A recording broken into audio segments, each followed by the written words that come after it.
Andriamatoa Randrianarivelo Lucien Emmanuel. Amin'ny anarany firenena malagasy mankasitraka araky ny didim-pitondrana arana fa 480 tsibika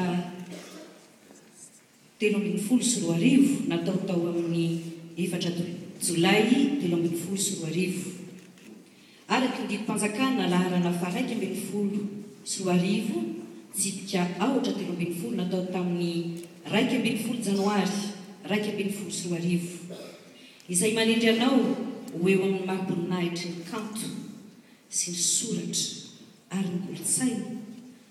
ary araky ny fahefana nomenanay izahay Eliara Velomanantsoa ministra ny kolotsaina sy ny vaka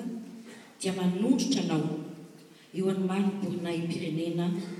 commandeur de l'ordre des arts, des lettres et de la culture.